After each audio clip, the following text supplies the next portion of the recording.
Hello dear students, welcome to Magnet Brains. मैं संचिता जैन आप सभी की सोशल साइंस एजुकेटर आज के सेशन में लेके आई हूँ क्लास 9 की सामाजिक विज्ञान में अर्थशास्त्र यानी कि इकोनॉमिक्स का चैप्टर नंबर 2 जिसका नाम है संसाधन के रूप में लोग। और आज हम करने वाले हैं इसका कंप्लीट चैप्टर रिवीजन।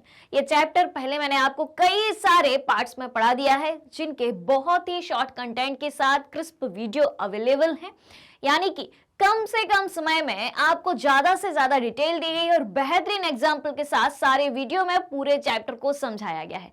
इसके बाद इसके NCERT solutions, multiple choice question, most important question, सारी चीजें एकदम कंप्लीट करा दी हैं। तो जल्दी से जाइए और बाकी के वीडियोस भी देख लीजिए अगर ना देखे हो तो आज के सेशन को शुरू करने से पहले आप सभी से रिक्वेस्ट है कि जल्दी से जल्दी और ज्यादा से ज्यादा आप सभी लाइक कर दें, शेयर कर दें, साथ ही साथ चैनल को सब्सक्राइब भी कर दें, क्योंकि मैग्नेट ब्रेन्स प्रोवाइड कराता है आपको क्लास 6 से लेकर क्लास 12 तक के सारे courses free of cost high quality education के साथ। हम आपके लिए कई सारे टॉप कोर्सेज हिंदी और इंग्लिश दोनों मीडियम में प्रोवाइड कराते हैं। सीबीएसई बोर्ड के साथ साथ MP board, UP board, Bihar board, Delhi board, Rajasthan board के सिलेबस को कंप्लीट कराया जाता है। कई सारे स्पेशल कोर्सेज भी आपके लिए अवेलेबल हैं, जैसे कि वैदिक मैथ्स क्रैश कोर्स और स्पोकन इंग्लिश। और इतने सारे कोर्स कहाँ अवेलेबल हैं? एक ही सिंगल प्लेटफॉर्म पर, इंडिया के सबसे बड़े ऑनलाइन प्लेटफॉर्म पर, जो आपको फ्री एजुकेशन प्रोवाइड कराता है। अगर आपको ये बुक्स री नोट्स की भी जरूरत है, वीडियो के डिस्क्रिप्शन में एक लिंक दी है, वहां जाइए, वहां से सारी चीजें आप प्राप्त कर सकते हैं, पूरी जानकारी भी प्राप्त कर सकते हैं। चलिए तो शुरू करते हैं आज का ये सेशन आपके लाइक और शेयर के साथ। क्या है ये? संसाधन के रूप में लोग कंप्लीट चैप्टर रिवीजन, यानी कि बहुत ही कम समय में पूरे चैप्टर का रिवीजन अब आपको कराया जाएगा। बाकी सारी चीजें करा दी, बचा क्या है? अब रिवीजन बचा है। चलिए देख लेते हैं इसको भी। हाँ जी, पाठ परिचय देखते हैं। सबसे पहले चैप्टर का इंट्रोडक्शन देखते हैं। अवलोकन में हम क्या जानेंगे? संसाधन के रूप में लोग, जैसा कि चैप्टर का टाइटल है, तो संसाधन के रूप में लोग यानी कि जनसंख्या, किसी भी देश की जनसंख्या किस प्रकार से उस देश के लिए संसाधन के रूप में काम कर सकती है, एक रिसोर्स के रूप में काम कर सकती है। पॉपुलेशन को, जनसंख्या को हम क्या कहते हैं? पॉपुलेशन को कैसे हम रिसोर्स के रूप में यूज कर सकते हैं और एक पॉपुलेशन को रिसोर्स के रूप में कन्वर्ट कैसे किया जाता है, वो सारी चीजें हम अवलोकन में जानेंगे। फिर उसके बाद पुरुषों और महिलाओं के आर्थिक क्रियाकलाप। पुरुष और महिला, जेंडर चेंज होने की वजह से क्या पुरुष और महिलाओं के आर्थिक क्रियाकलापों में भी अंतर है, ये बात जानेंगे। उसके बाद जनसंख्या की गुणवत्ता, जनसंख्या की क्वालिटी कैसे निर्धारित होती है? जनसंख्या की क्वालिटी उसकी मानव पूंजी, किसके आधार पर? मानव पूंजी यानी कि ह्यूमन कैपिटल के आधार पर निर्धारित होती है। ठीक है, अब ये ह्यूमन कैपिटल है क्या? दो बातें हमने इसमें सीखी हैं, शिक्षा और स्वास्थ्य। कौन कौन सी? एक तो है शिक्षा और एक है स्वास्थ्य। ऑलराइट, फिर आखिरी में हम जानेंगे बेरोजगारी, अनएम्प्लॉयमेंट को। बेरोजगारी किस स्थिति को कहा जाता है, कितने प्रकार की बेरोजगारी हमें देखने को मिलती है, ये सारी चीजें हम जानेंगे। Alright, all clear, all set, frame समझ में आ गया? क्या क्या पढ़ना है, शुरू किया जाए। फिर देखें हम अवलोकन ओवरव्यू में सबसे पहले हम जानेंगे कि संसाधन के रूप में लोग यानी कि जनसंख्या की बात हो रही है, तो उस जनसंख्या का महत्व क्या है, जनसंख्या की इंपॉर्टेंस क्या है, देख लेते हैं। तो संसाधन के रूप में लोग, ये जो एक तरीके से अपन को 4-5 शब्दों में जो बातें कही हैं, वो हमें यह दृष्टिकोण प्रदान करता है कि जनसंख्या अर्थव्यवस्था के लिए दायित्व नहीं है, एक परिसंपत्ति है। दायित्व यानी कि एक रिस्पॉन्सिबिलिटी। तो क्या हमारे देश की जनसंख्या या किसी भी देश की जनसंख्या उस देश की अर्थव्यवस्था के लिए, उस देश की इकोनॉमी के लिए किसी भी प्रकार की रिस्पॉन्सिबिलिटी है, दायित्व है? नहीं है। क्यों? क्योंकि जनसंख्या ही तो काम करती है सारी। जब हम बात करते हैं विकास की, विकास कैसे होता है? जब उस देश की जनसंख्या काम करती है, भले ही रिसोर्सेस हों कितने भी, कई सारे रिसोर्सेस उपलब्ध हैं, कई सारे संसाधन उपलब्ध हैं, संसाधन का प्रयोग करके ही हम विकास कार्यों की ओर बढ़ते हैं। लेकिन उन संसाधनों का प्रयोग कौन करेगा, कैसे करेगा, कब करेगा, कहां करेगा, क्यों करेगा, इन सबके पीछे कौन है? जनसंख्या, उस देश की पॉपुलेशन। इसलिए ये बात कही गई है कि जनसंख्या अर्थव्यवस्था के लिए दायित्व नहीं है, एक परिसंपत्ति है। क्या है? एक परिसंपत्ति है। ऑलराइट, क्योंकि जनसंख्या ही हमारे देश के संसाधनों को प्रयोग करके, ठीक है, देश के संसाधनों का प्रयोग करके विकास कार्यों की ओर आगे बढ़ती है। उसके बाद एक और बहुत ही बेहतरीन बात कही है कि संसाधन के रूप में लोग किसी देश के कामकाजी लोगों को उनके मौजूदा उत्पादक कौशल और क्षमताओं के संदर्भ में संदर्भित करने का एक तरीका है। क्या बताया गया है? संसाधन के रूप में लोग किसी देश के कामकाजी लोगों को उनके मौजूदा उत्पादक कौशल और क्षमताओं के संदर्भ में संदर्भित करने का तरीका है। जो भी हमारे देश के कामकाजी लोग हैं, जो काम में लगे हुए हैं, आर्थिक क्रियाओं में लगे हुए हैं, वो कैसे लगे हैं? अपने प्रोडक्टिविटी के दम पर, अपनी स्किल के दम पर, अपनी कैपेसिटी के दम पर, सीधी सी बात है। और जनसंख्या को इस उत्पादक पहलू से देखने पर सकल राष्ट्रीय उत्पाद के निर्माण में योगदान देने की इसकी क्षमता पर जोर दिया जाता है। जब जनसंख्या को हम एक उत्पादक पहलू से देखते हैं तो हमें क्या दिखाई देता है कि जनसंख्या ही हमारे देश के जीडीपी में योगदान दे रही है। सकल जीडीपी और जीएनपी दोनों में योगदान दे रही है। क्लियर? चाहे वो सकल घरेलू उत्पाद की बात हो, चाहे सकल राष्ट्रीय उत्पाद की बात हो, ग्रॉस नेशनल प्रोडक्ट की बात हो, या ग्रॉस डोमेस्टिक प्रोडक्ट की बात हो। ऑलराइट, क्लियर है बात? अब क्या है? अब बात आती है कि आखिर उस जनता के लिए, उस जनसंख्या के लिए किन चीजों की आवश्यकता है जिससे वो जनता स्वयं एक संसाधन के रूप में काम कर सके, स्वयं एक रिसोर्स के रूप में काम कर सके। तो देखें, जब शिक्षा, प्रशिक्षण और चिकित्सा देखभाल के रूप में निवेश किया जाता है, किन किन चीजों में? एक मानव है, एक मनुष्य है, चाहे आप हो या हम हैं, तो शिक्षा, प्रशिक्षण और चिकित्सा, यानी कि स्वास्थ्य की बात हो रही है। यहाँ पर किसकी बात हो रही है? स्वास्थ्य की। यानी कि जब व्यक्ति को हम एजुकेशन दें, ठीक है, ट्रेनिंग दें, उसकी हेल्थ पर ध्यान रखें, ठीक है, तो क्या होगा? वो जनता, वो जनसंख्या क्या बन जाएगी? मानव पूंजी में कन्वर्ट हो जाएगी, यानी कि ह्यूमन कैपिटल बन जाएगी।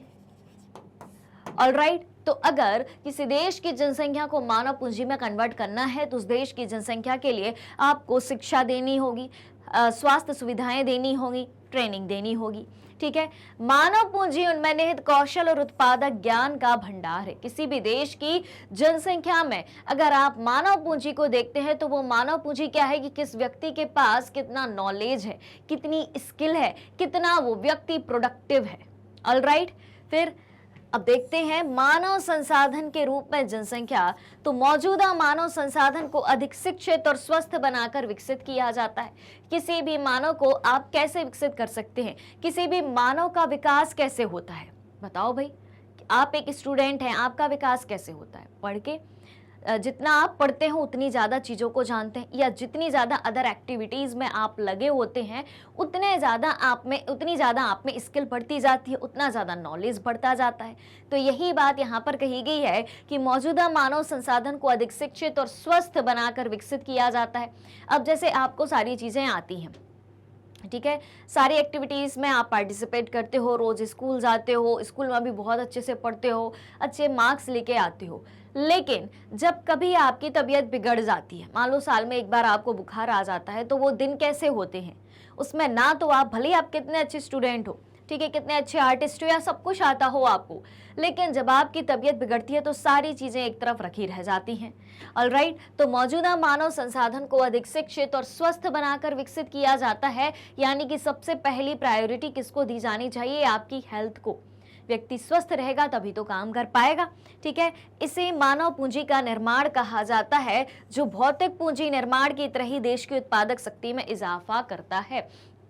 जैसे कि हम भौतिक पूंजी की बात करें, भौतिक पूंजी में क्या क्या आ जाता है? भूमि, भवन, कई सारी चीज़ें आ जाती हैं, मशीनें, औजार, हथियार, नगद, पैसा, रॉ मटेरियल, कई सारी चीज़ें आ जाती हैं। ठीक है, लेकिन इन सारी चीज़ों का उपयोग कौन करेगा? कैसे होगा? आप बताओ। कोई भी ज़मीन है, कोई भी घर है, कोई भी बिल्डिंग है, कोई भी इंडस्ट्री है, कोई भी मशीन है, कोई भी औजार है, रॉ मटेरियल है, ठीक है, जितनी भी चीजें हैं, चाहे वो नगद पैसा है, इन सब का यूज कौन करेगा? मानव। और मानव इनका सही यूज कैसे करेगा, सही उपयोग कैसे करेगा? जब वो स्वस्थ होगा और शिक्षित होगा और उस काम को करने का तरीका उसके पास होगा कि इस चीज को हमें इस तरीके से उपयोग करना है, हमारे पास पैसा है तो हमें कैसे उसको इन्वेस्ट करना है। Alright, clear? तो मानव संसाधन जो है उसको अधिक शिक्षित और स्वस्थ बनाकर विकसित किया जाता है और इसे ही मानव पूंजी कहा जाता है, जो भौतिक पूंजी निर्माण की तरह देश की उत्पादक शक्ति में इजाफा करता है, यानी कि देश की प्रोडक्टिव पावर को बढ़ाता है। इजाफा करना यानी कि बढ़ाना।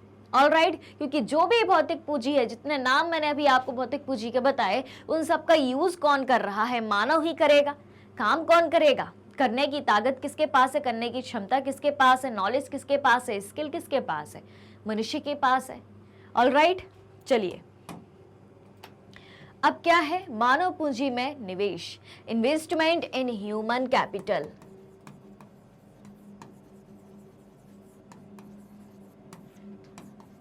Investment in human capital. अब ह्यूमन कैपिटल में कैसे इन्वेस्ट किया जाता है, जान लेते हैं इसको भी। तो मानव पूंजी में निवेश शिक्षा, स्वास्थ्य, प्रशिक्षण, इनके माध्यम से किया जाता है। एजुकेशन, ट्रेनिंग, हेल्थ, इन सब की देखभाल करी जाए तो हम क्या कर रहे हैं? मानव पूंजी में इन्वेस्टमेंट कर रहे हैं। तो मानव पूंजी में निवेश भौतिक पूंजी में निवेश की तरह ही रिटर्न देता है। कैसे देता है? अब जैसे भौतिक पूंजी की बात करें, आपने कोई भी आपके पास एक बिल्डिंग है, ठीक है, उस बिल्डिंग का आप उपयोग कई तरीके से कर सकते हैं। मान लो बहुत बड़ी बिल्डिंग है, आपके पास बहुत बड़ी जमीन है या कुछ भी है, वहां पर आप, और नगद पैसा भी है, तो वहां पर आप क्या लगा सकते हो? कोई इंडस्ट्री लगा सकते हो, कोई ऑफिस खोल सकते हो, कई सारी चीजें कर सकते हो, ठीक है। तो ये भौतिक पूंजी हो गई। लेकिन जो भौतिक पूंजी है वो रिटर्न देगी आपको। आपने वहां पर जो कुछ भी काम लगाया, जो कुछ भी किया, कोई ऑफिस डाला, कोई दुकान खोली, कोई उद्योग लगाया, ठीक है, तो वो चीज आपको रिटर्न देगी, बदले में आपको मनी मिलेगी कि नहीं मिलेगी। ठीक उसी प्रकार से अगर आप ह्यूमन कैपिटल में इन्वेस्टमेंट करते हो कि एक स्टूडेंट को पढ़ाते हो, यानी कि मानव को शिक्षित बनाते हो, स्वस्थ रखते हो, काम को करने की ट्रेनिंग देते हो, तो वो भी बदले में आपको रिटर्न देगा, ठीक है। और जो मैंने जो पहले एग्जांपल दिया कि जो आपके पास भूमि है, भवन है या कुछ भी है, उस पे आपने एक कोई दुकान डाली या इंडस्ट्री लगाई, तो उसमें काम कौन कर रहा है? मानव। किसके दम पर? अपनी मानव पूंजी के दम पर, यानी कि अपनी शिक्षा और स्वास्थ्य के दम पर। यानी कि भौतिक पूंजी को उपयोग के काबिल कैसे बनाया जा सकता है? ह्यूमन कैपिटल के दम पर, मानव पूंजी के दम पर। ऑलराइट, इसे सीधे तौर पर अधिक शिक्षित या बेहतर प्रशिक्षित व्यक्तियों की उच्च उत्पादकता और स्वस्थ लोगों की उच्च उत्पादकता के कारण अर्जित उच्च आय के रूप में देखा जाता है। सीधी सी बात है, जो व्यक्ति जितना ज्यादा शिक्षित होगा, जितनी ज्यादा उसके पास नॉलेज, कैपेसिटी, ये सब चीजें होगी, उतनी ज्यादा उसकी आय होगी। बस सीधी सी बात ये कही है, जो व्यक्ति जितना ज्यादा शिक्षित होगा, जितना ज्यादा स्वस्थ होगा, उतनी ज्यादा उसकी आय होगी और वो उतना ज्यादा उस देश के विकास में अपना योगदान दे पाएगा। ऑलराइट, फिर क्या कहा है? समाज को अन्य अप्रत्यक्ष तरीकों से भी लाभ होता है, क्योंकि अधिक शिक्षित या स्वस्थ आबादी का लाभ उन लोगों तक भी फैलता है जो स्वयं सीधे तौर पर शिक्षित नहीं थे या उन्हें स्वास्थ्य देखभाल नहीं दी गई थी। क्या कहा यहाँ पर? समाज को अन्य अप्रत्यक्ष तरीकों से भी लाभ होता है। कैसे होता है? ऐसे वो इनडायरेक्ट तरीके या अप्रत्यक्ष तरीके कौन से हैं? क्योंकि अधिक शिक्षित और स्वस्थ आबादी जो है, अधिक शिक्षित और स्वस्थ आबादी का लाभ उन लोगों तक भी पहुंचता है जो स्वयं सीधे तौर पर शिक्षित नहीं थे या उन्हें स्वास्थ्य की देखभाल नहीं मिली थी। ऑलराइट, यानी कि जो व्यक्ति अधिक शिक्षित है या स्वस्थ है, वो दूसरों का भी ख्याल रख पाएगा जो वर्ग शिक्षित नहीं है या स्वस्थ नहीं है, ठीक है। क्यों रख पाएगा? क्योंकि वो जागरूक है, उसे पता है कि शिक्षा का महत्व क्या है, स्वास्थ्य का महत्व क्या है, तो दूसरों की भी हेल्प कर पाएगा। यानी कि एक व्यक्ति शिक्षित और स्वस्थ है तो बाकी की आबादी को अपने साथ लेकर चलेगा। लेकिन इसके लिए क्या जरूरी है? उस व्यक्ति के अंदर शिक्षा और स्वास्थ्य के साथ साथ उस व्यक्ति के अंदर इथिकल वैल्यूज भी जरूरी है, यानी कि नैतिक मूल्य भी जरूरी है। Alright, clear? चलिए अब क्या कहा गया है, देखो भाई, यहाँ पर मानव पूंजी की एक इमेज आपको दिखाई गई है संसाधन के रूप में लोग, जैसे कि यहाँ पर आपको डॉक्टर दिखाया गया है, ठीक है। डॉक्टर क्या है? मानव पूंजी। किसके दम पर ये डॉक्टर बना? शिक्षा के दम पर। उसके बाद ट्रेनिंग भी दी गई, इसको सिखाया भी गया उसको, ठीक है। यहाँ पर एक कारीगर काम कर रहा है, यहाँ पर नीचे की बात देखें तो यहाँ पर एक दर्जी कपड़े बना रहा है। ये सब कैसे पॉसिबल हो रहा है? ये सब पॉसिबल हो पा रहा है लोगों की शिक्षा के दम पर, ठीक है, लोगों को ट्रेनिंग देने के दम पर, लोगों को स्वास्थ्य सुविधाएं मुहैया यानी कि उपलब्ध करवाने के दम पर। ऑलराइट, क्लियर है बात? आगे की बात देखें, चलिए चलते हैं। हाँ जी, अब देखें शिक्षा मानव पूंजी के विकास को कैसे आगे बढ़ाती है। हमने देखा कि शिक्षा, स्वास्थ्य, प्रशिक्षण यानी कि एजुकेशन, हेल्थ एंड ट्रेनिंग, ये सब चीजें मानव पूंजी के विकास में साथ देती हैं। अब शिक्षा कैसे साथ देती है या शिक्षा मानव पूंजी के विकास को कैसे आगे बढ़ाती है, देख लेते हैं। विकास के पूंजी में शिक्षा की अहम भूमिका होती है। कैसे होती है? तो देखें, चूंकि शिक्षित माता पिता, अब शिक्षा का महत्व देखना, ठीक है, चूंकि शिक्षित माता पिता अपने बच्चे की शिक्षा पर अधिक भारी निवेश करते पाए जाते हैं, ठीक है, जो एजुकेटेड पेरेंट्स हैं, जिनके मम्मी पापा बहुत अच्छे से पढ़े लिखे हैं, तो वो ज़्यादा ध्यान देते हैं अपने बच्चों की शिक्षा पर, ज़्यादा इन्वेस्टमेंट करते हैं, क्योंकि उन्हें शिक्षा का मूल्य पता होता है और नॉलेज भी होता है कि हमें किस डायरेक्शन में अपने बच्चे को लेके जाना है। यहाँ ये कहने का मतलब नहीं है कि अगर किसी के माता पिता शिक्षित नहीं है तो वो अपने बच्चे की शिक्षा पर ध्यान नहीं देते या उनके बच्चे भी अशिक्षित रह जाते। यहाँ ये बात बिल्कुल भी नहीं है। इसको हमें दूसरे नजरिए से बिल्कुल भी नहीं सोचना है। बस इस नजरिए से सोचने की कोशिश करिएगा कि जिनके पेरेंट्स ज्यादा शिक्षित होते हैं, ठीक है, तो शिक्षित माता पिता अपने बच्चे की शिक्षा पर अधिक इन्वेस्टमेंट करते हैं, क्योंकि उन्हें नॉलेज होता है उस चीज का कि हमें किस डायरेक्शन में लेके जाना है अपने बच्चे को। ऑलराइट, चूंकि उन्हें अपने लिए शिक्षा के महत्व का एहसास हो गया है, क्योंकि वे शिक्षा के दम पर ही आगे बढ़े हैं। ऑलराइट, वे उचित पोषण और स्वच्छता के प्रति भी सचेत रहते हैं। उन्हें ये भी नॉलेज होता है और जागरूक भी रहते हैं कि हमें बच्चे को किस तरीके का खाना पीना खिलाना है, यानी कि किस तरीके के न्यूट्रिशंस उस बच्चे को देने हैं, पोषण देना है, और किस तरीके की साफ सफाई हमें अपने आसपास रखनी है। यानी कि वे बच्चों को उचित पोषण, अच्छी शिक्षा के साथ साथ एक स्वच्छ वातावरण भी प्रदान करते हैं। वे तदनुसार अपने बच्चों की स्कूल में शिक्षा और अच्छे स्वास्थ्य की जरूरतों का ख्याल रखते हैं कि बच्चा शिक्षित हो और स्वस्थ हो। सीधी सी बात है। लेकिन वंचित माता पिता का वह वर्ग जो स्वयं अशिक्षित है, यानी कि जो ज्यादा पढ़े लिख नहीं पाए हैं, वंचित हैं, यानी कि वो चीज उन्हें नहीं मिल पाई किसी कारणवश। ऐसा तो है नहीं कि हर व्यक्ति पढ़ना ना चाहता हो, सब चाहते हैं कि भाई हम पढ़े लिखें, आगे बढ़ें, हर चीज हमारे पास भी हो, हम अपने बच्चों को भी सब कुछ दे पाए। तो वे वंचित माता पिता जो किसी कारण से पढ़ नहीं पाए या अशिक्षित हैं, और तो वे क्या करते हैं, स्वच्छता में कमी रखते हैं और अपने बच्चों को भी इसी तरह की वंचित स्थिति में रखते हैं, क्योंकि वो उस स्थिति में रखने के लिए मजबूर होते हैं। उतनी सुविधाएं वो अपने बच्चों को दे नहीं पाते। बस इतनी बात आ जाती है यहाँ पर। ऑलराइट, अब क्या है, पुरुषों और महिलाओं के आर्थिक क्रियाकलाप की बात करें, economic activities by man and women. क्या महिला और पुरुषों की जो एक्टिविटीज हैं, इकोनॉमिक एक्टिविटीज हैं, आर्थिक क्रियाकलाप हैं, वो अलग अलग हैं? चलिए जान लेते हैं। तो सबसे पहले हम जानेंगे अर्थव्यवस्था के तीनों क्षेत्रों के बारे में। ऑलराइट, उन तीनों क्षेत्रों से हमें ये पता चल जाएगा कि महिला और पुरुष के काम किस तरीके से बटे हुए हैं, अलग हैं या नहीं है। ठीक है, तो सबसे पहले हम बात करते हैं अर्थव्यवस्था के तीनों क्षेत्रों की। तो अर्थव्यवस्था के विभिन्न क्रियाकलापों की बात करें तो अर्थव्यवस्था के विभिन्न क्रियाकलापों को 3 प्रमुख क्षेत्रों में बांटा गया है। कितने? 3 प्रमुख क्षेत्रों में। कौन कौन से हैं? प्राथमिक क्षेत्र, द्वितीयक क्षेत्र और तृतीयक क्षेत्र। अब प्राथमिक क्षेत्र में कौन कौन सी बातें आती हैं? प्राथमिक क्षेत्र सीधे भूमि और जल से जुड़ी क्रियाएं आती हैं। वे क्रियाएं जो भूमि और जल से डायरेक्ट जुड़ी होती हैं, जिनका उत्पादन कहाँ होता है? जमीन में होता है, और जल की आवश्यकता जिन्हें होती है। ठीक है, तो ऐसी कौन कौन सी क्रियाएं हो सकती हैं? देखें, कृषि है, वानिकी है, पशुपालन है, मत्स्य पालन, मुर्गी पालन, खनन, ये सारी क्रियाएं कहाँ है? जल और जमीन की क्रियाएं हैं, इसलिए इन्हें प्राथमिक क्रियाएं कहा गया है। यानी कि इसके पहले इनको किसी और तरीके से उपयोग में नहीं लाया गया। इनका सीधा डायरेक्ट जमीन और जल के द्वारा क्या हुआ है? उत्पादन हुआ है, प्रोडक्शन हुआ है। यानी कि प्रथम स्तर पर यही है। Alright, clear? फिर द्वितीय क्षेत्र की बात हम करें, द्वितीय क्षेत्र में उत्खनन और विनिर्माण कार्य आते हैं, यानी कि उद्योग संबंधी कार्य आते हैं। अब ये द्वितीय क्षेत्र कैसे काम करता है?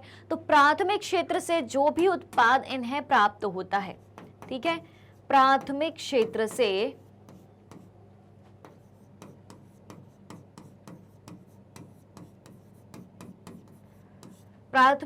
से प्राप्त उत्पादों का उपयोग करके निर्माण कार्य पॉसिबल हो पाता है।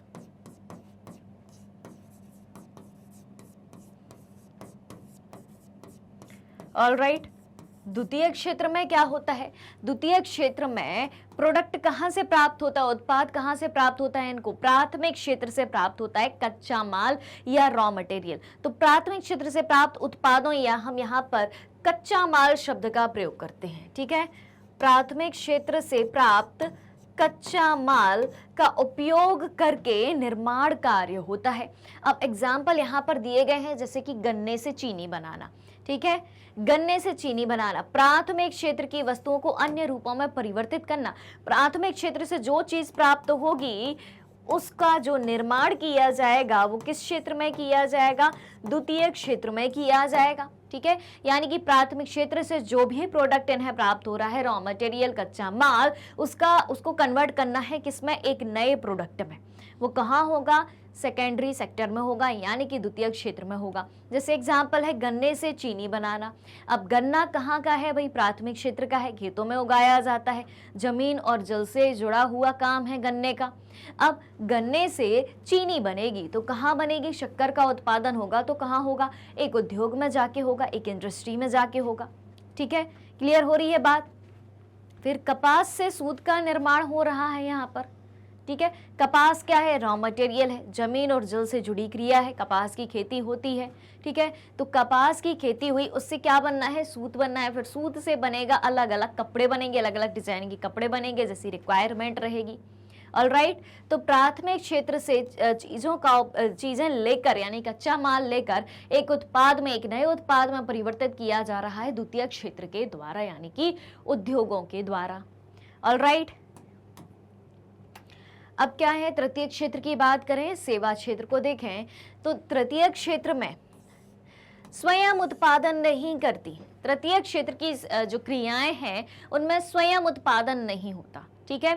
अब जैसे प्राथमिक और द्वितीय क्षेत्र की बात करें तो प्राथमिक और द्वितीय क्षेत्र में उत्पादन हो रहा था। कैसे हो रहा था समझ लेते हैं इसको भी। जैसे कि ये है भाई आपका प्राथमिक क्षेत्र और यहाँ पर है आपका द्वितीय क्षेत्र। ऑलराइट, क्लियर हो रही है बात? अब प्राथमिक क्षेत्र का एग्जाम्पल हमने अभी लिया था गन्ना, ठीक। उससे क्या बनी थी? शक्कर। तो ये क्या है? प्राथमिक क्षेत्र में गन्ने का उत्पादन हो रहा है, द्वितीय क्षेत्र में गन्ने से शक्कर का उत्पादन हो रहा है, लेकिन तृतीय क्षेत्र में किसी भी चीज का उत्पादन नहीं होता है, ठीक है। तो तृतीय क्षेत्र में वे सारे काम आते हैं जो स्वयं उत्पादन नहीं करते हैं लेकिन उत्पादन क्रिया में अपना सहयोग देते हैं। कैसे देते हैं देख लेते हैं। देखो भाई, उत्पादन प्रक्रिया में सहयोग देते हैं जिससे प्राथमिक और द्वितीय क्षेत्र का विकास होता है। अब जैसे कि कई सारी चीजें आती हैं, एग्जाम्पल हम देखें तो एग्जाम्पल आते हैं इसमें परिवहन, संचार, कई सारी चीजें। देखो यहाँ भी एग्जाम्पल लिखे हुए, यहीं पर हम लिख लेते हैं। ये सारे हैं आपके तृतीय क्षेत्र के एग्जाम्पल। व्यापार है, बैंकिंग है, बीमा है, ठीक है। फिर यहाँ हम बात करें तो यहाँ आ जाता है परिवहन, आ जाता है संचार, आ जाता है। ऑलराइट, क्लियर हो रही है बात? तो अब जैसे परिवहन की बात करें, परिवहन यानी कि ट्रांसपोर्टेशन, परिवहन यानी कि ट्रांसपोर्टेशन की हम जब बात करते हैं तो क्या होता है? ट्रांसपोर्टेशन के द्वारा। अब जैसे गन्ने को कहाँ तक पहुँचाना है? एक उद्योग तक पहुँचाना है, यानी कि खेत से गन्ना कहाँ उग रहा है? आपका खेत में उग रहा है।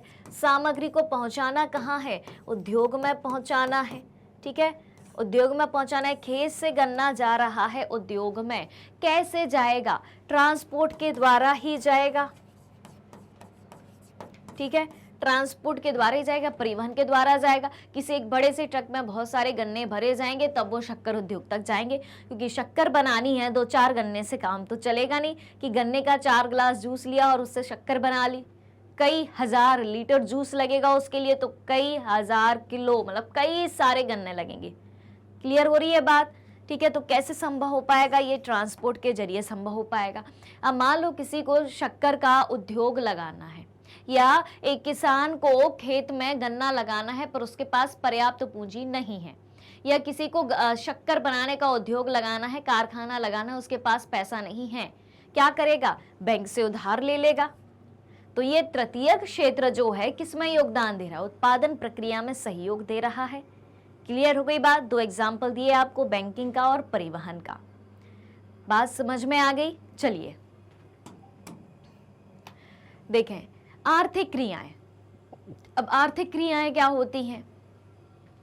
तो वे सभी क्रियाएं जो राष्ट्रीय आय में मूल्यवर्धन करती हैं, मूल्यवर्धन यानी मूल्य को बढ़ाती हैं।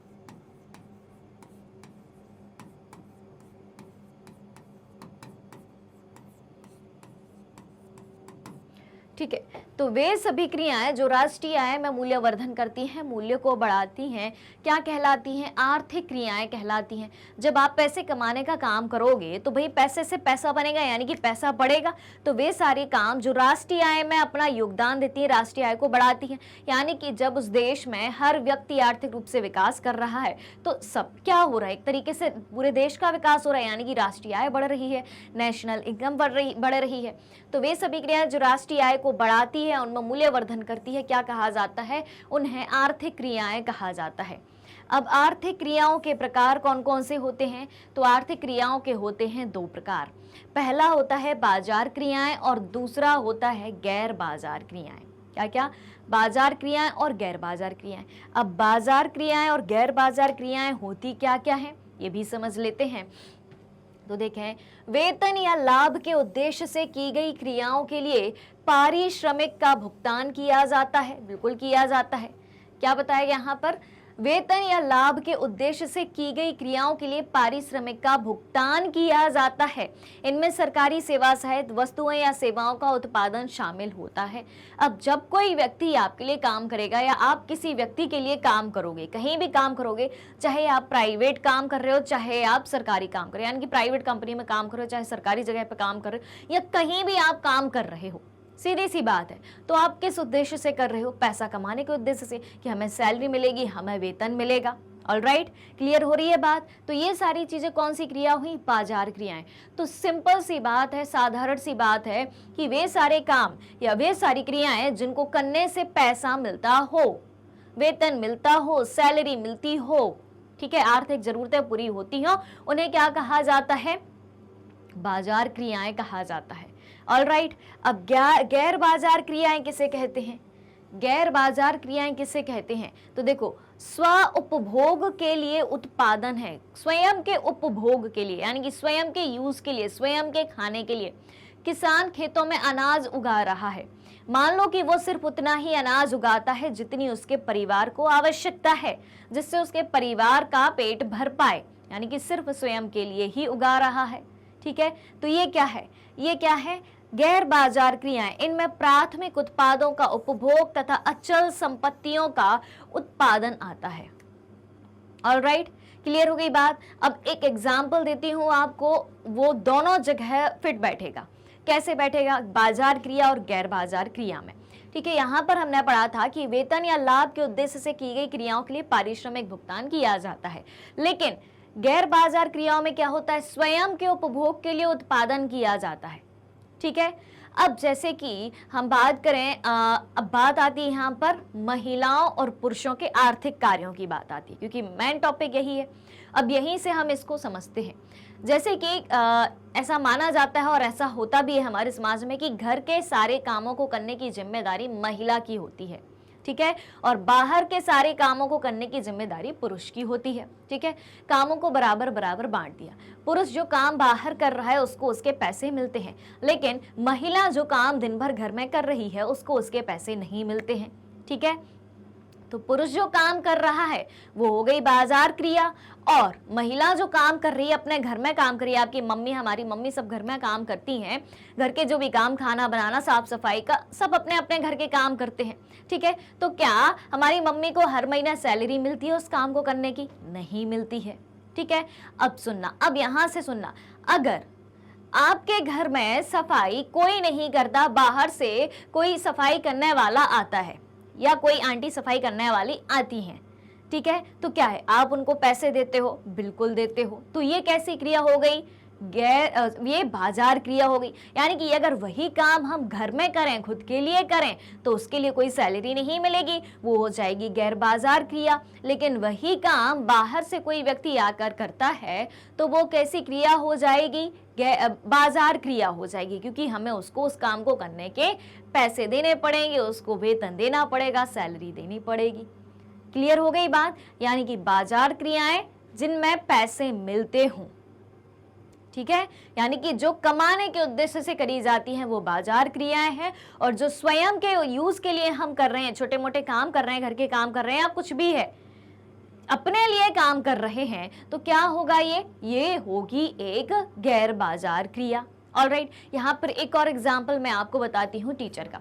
जैसे टीचर स्कूल में जाके पढ़ा रहा है, ठीक है, स्कूल में जाके पढ़ाएगा तो स्कूल वाले उसको क्या देंगे, पेमेंट देंगे, ठीक है, टीचर को स्कूल से पेमेंट मिलेगी, सैलरी मिलेगी। लेकिन वही टीचर जब अपने घर पर आता है और अपने खुद के बच्चे को पढ़ाता है तो क्या है, उसके पैसे नहीं मिलेंगे, तो वो क्या हो गई, गैर बाजार क्रिया। यानी कि एक टीचर जब स्कूल में जाके पढ़ाता है तो वो बाजार क्रिया हो गई, और जब एक टीचर अपने बच्चे को घर में पढ़ाता है तो वो किस प्रकार की क्रिया हो गई, गैर बाजार क्रिया हो गई। ऑलराइट, चला जाए आगे। चलिए देखिए, महिलाएं आमतौर पर घरेलू मामलों की देखभाल करती हैं, जैसा कि मैंने अभी आपको बताया, जैसे कि खाना बनाना, कपड़े धोना, बर्तन साफ करना, हाउस कीपिंग और बच्चों की देखभाल करना, ठीक है। अब महिलाएं अपने अपने घर की अपने अपने घरों में काम कर रही हैं तो उन्हें उसकी कोई सैलरी नहीं मिलेगी। लेकिन जब बाहर से आप इन्हीं कामों को करने के लिए किसी को बुलाते हो तो वो किस प्रकार की क्रिया बन जाती है, बाजार क्रिया बन जाती है। ऑलराइट, चलिए अगली बात सीखते हैं। देखिए, जनसंख्या की गुणवत्ता, क्वालिटी ऑफ पॉपुलेशन, क्या जानेंगे इसमें। देखें, जनसंख्या की गुणवत्ता जो है या जनसंख्या की क्वालिटी जो है, साक्षरता दर, जीवन प्रत्याशा, व्यक्ति के स्वास्थ्य और देश के लोगों द्वारा अर्जित कौशल निर्माण पर निर्भर करती है। जनसंख्या की गुणवत्ता कैसे निर्भर करती है, एक क्वालिटेटिव जनसंख्या आप किसे कह सकते हैं, वो जनसंख्या जो पढ़ी लिखी हो, लिटरेट हो, जिसकी लिटरेसी रेट बहुत ज्यादा हाई हो, जीवन प्रत्याशा जिस देश की हाई हो। जीवन प्रत्याशा का मतलब क्या होता है, यानी कि किसी भी देश में लोगों के जीने की एक एवरेज आयु कितनी है, कि कितनी वर्ष तक उस देश के नागरिक जीवित रह पाते हैं, ठीक है। व्यक्ति के स्वास्थ्य और देश के लोगों द्वारा अर्जित कौशल निर्माण पर निर्भर करती है।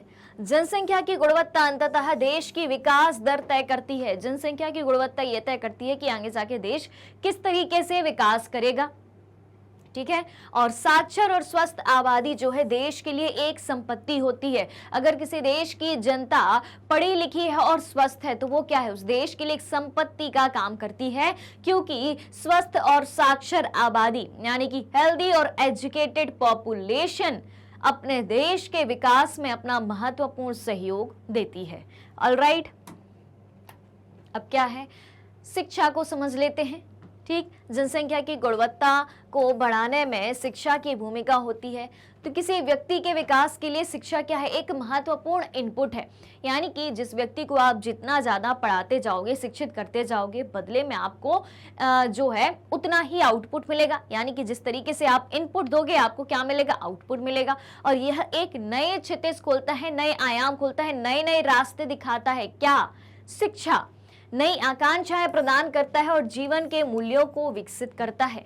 और शिक्षा समाज के विकास में भी योगदान देती है। यह राष्ट्रीय आय, सांस्कृतिक समृद्धि को बढ़ाती है। व्यक्ति शिक्षित होगा, उसकी आय अच्छी होगी, ठीक है, यानी कि खुद का आर्थिक विकास होगा तो देश का आर्थिक रूप से विकास होगा, यानी कि देश की नेशनल इनकम, राष्ट्रीय आय बढ़ेगी और शासन की दक्षता को बढ़ाता है। अब इस शब्द से क्या मतलब है, शासन की दक्षता को बढ़ाता है। जैसे मान लो हमारे देश के नेता बहुत ज़्यादा पढ़े लिखे हों, वेल एजुकेटेड हों, ठीक है, तो क्या वो देश ज़्यादा अच्छे से नहीं चलेगा, बिल्कुल चलेगा। लेकिन दुर्भाग्यवश हमारी शासन व्यवस्था में ऐसी व्यवस्था है कि शिक्षा को नेता बनने का पैमाना नहीं माना जाता। ठीक है, जब हम योग्यताएं पढ़ते हैं कि कौन व्यक्ति जो है आपके वार्ड का पार्षद बन सकता है, या आपका नगर पंचायत का अध्यक्ष बन सकता है, या सरपंच बन सकता है, ठीक है, या फिर हम बात करें विधायक बन सकता है, सांसद बन सकता है, सीएम बन सकता है, पीएम बन सकता है, देश का राष्ट्रपति बन सकता है, तो वहां पर शैक्षणिक योग्यता हमें कहीं भी नहीं दिखाई देती, यानी कि एजुकेशन क्वालिफिकेशन वहां पर हमें कहीं भी नहीं दिखाई देती।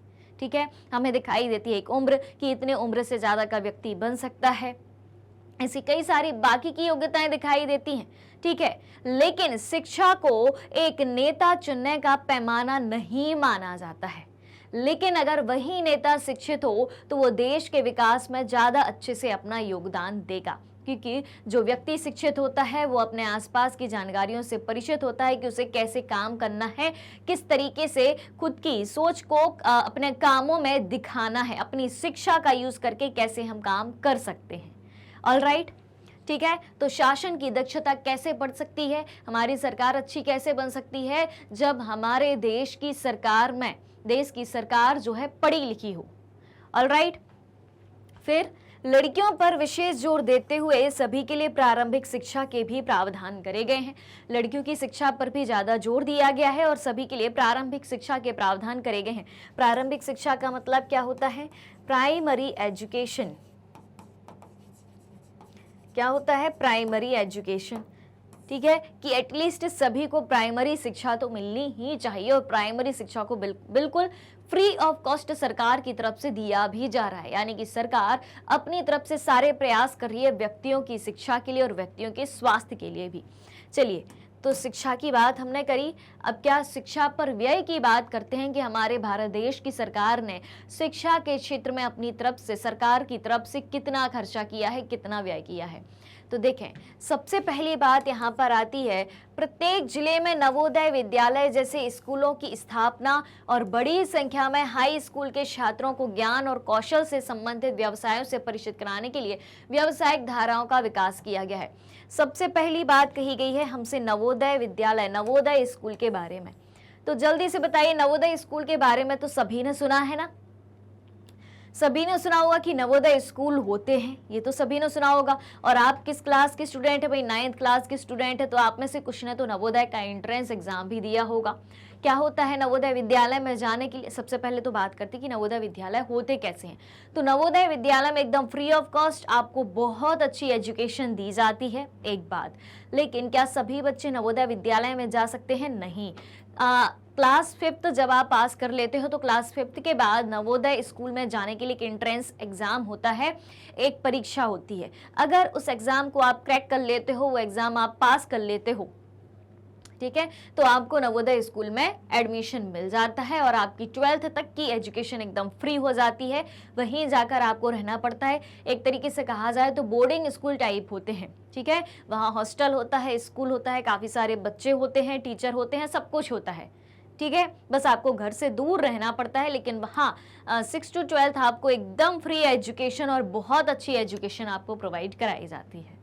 ऑलराइट, तो नवोदय विद्यालय की स्थापना करी गई है और हाई स्कूल के छात्रों को ज्ञान और कौशल से संबंधित, जो हाई स्कूल के विद्यार्थी हैं, ठीक है, उनको ज्ञान और कौशल से संबंधित व्यवसायों से परिचित कराने के लिए व्यावसायिक धाराओं का विकास किया गया है।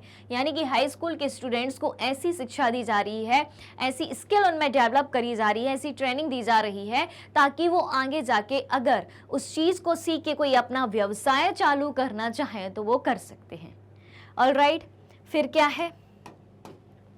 फिर है शिक्षा पर योजना परिव्यय। पहली योजना में 151 करोड़ रुपए था। ठीक है, पहली पंचवर्षीय योजना की अगर हम बात करें, कब की? पहली पंचवर्षीय योजना, प्रथम पंचवर्षीय योजना की बात करें, ये कब आई थी? पहली पंचवर्षीय योजना, पहली पंचवर्षीय योजना आई थी 1951 में। और कब तक चली? 5 साल तक चलेगी। क्यों 5 साल तक चलेगी? क्योंकि पंचवर्षीय योजना है। तो योजना आयोग के द्वारा पंचवर्षीय योजनाओं की शुरुआत करी गई थी। उसमें क्या किया जाता था? हमेशा पंचवर्षीय योजना में, यानी कि एक योजना के जैसे ही 5 साल होते थे, उस 5 साल के लिए अलग अलग प्रकार की योजनाएं बनाई जाती थी। देखा जाता था कि हमें हमारे देश में किस चीज में ज्यादा इन्वेस्ट करने की जरूरत है, ठीक है, उसको ध्यान में रखकर, उसको केंद्र में रखकर, उसको लक्ष्य बनाकर उस पर योजनाएं बनाई जाती थी, उस विषय पर, जैसे कि शिक्षा पर, लोगों के स्वास्थ्य पर, ठीक है, उद्योगों पर, काफी सारी चीजें हैं, ठीक है। तो हर एक चीज को ध्यान में रखकर योजना बनाई जाती थी और अगले 5 साल के लिए यह तय किया जाता था कि हमें कैसे कैसे काम करना है। तो पहली पंचवर्षीय योजना की जब बात आई थी तो उसमें शिक्षा में कितना खर्च किया गया था, 151 करोड़ रुपए। और जब 11वीं पंचवर्षीय योजना आई तो 11वीं पंचवर्षीय योजना में कितना बढ़ गया, ये 3766.90 करोड़ ये बढ़ गया था। यानी कि शिक्षा पर व्यय 11वीं पंचवर्षीय योजना में इतना किया गया था। यानी कि सरकार की तरफ से हर तरीके से शिक्षा पर पैसा खर्च किया जा रहा है। ऑलराइट, अब हम बात करते हैं साक्षरता दर की, लिटरेसी रेट की। क्या होता है ये लिटरेसी रेट? लिटरेसी रेट को जानने से पहले हम लिटरेट क्या होता है या साक्षर क्या होता है उसको समझ लेते हैं, ठीक है। लिटरेट या साक्षर क्या होता है उसको समझ लेते हैं। तो सुनिएगा ध्यान से, लिटरेट या साक्षर 7 वर्ष या उससे अधिक का व्यक्ति जो किसी भाषा को समझकर पढ़ व लिख सकता है। क्या बोला मैंने? 7 वर्ष। इसको याद रखना है, इस एज को याद रखना है। यानी कि साक्षरता के लिए 7 वर्ष की आयु जो है निर्धारित करी गई है। 7 वर्ष या उससे अधिक आयु का व्यक्ति जो किसी भाषा को समझकर पढ़ व लिख सकता है उसे कहा जाता है साक्षर। और उस सिचुएशन को क्या कहा जाता है? साक्षरता कहा जाता है, लिटरेसी कहा जाता है।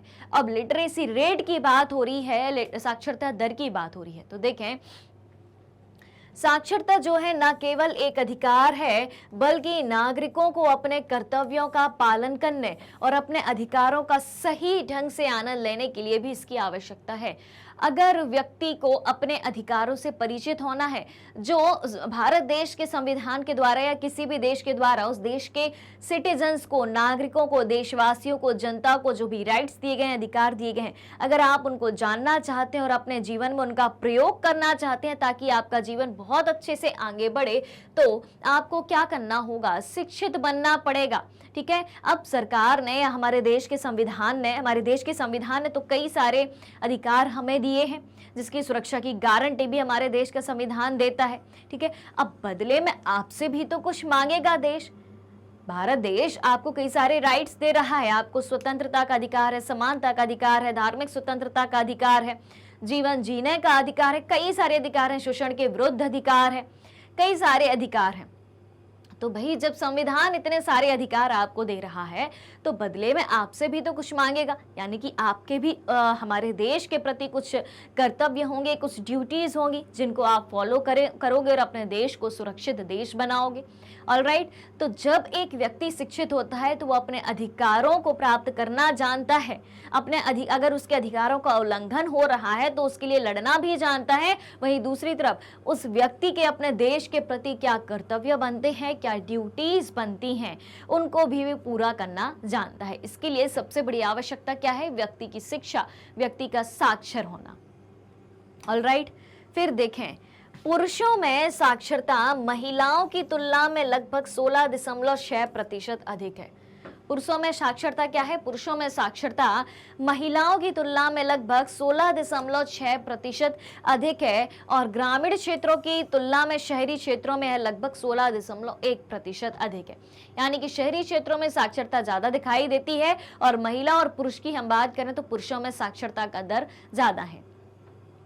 फिर क्या बात है? 2013-14 में प्राथमिक विद्यालय प्रणाली का विस्तार 8.58 लाख से अधिक हो गया है। यानी कि हमारे देश में प्राइमरी स्कूल की हम बात करें, प्राथमिक विद्यालय की बात करें तो कितने हो गए हैं? 8.58 लाख हो गए हैं।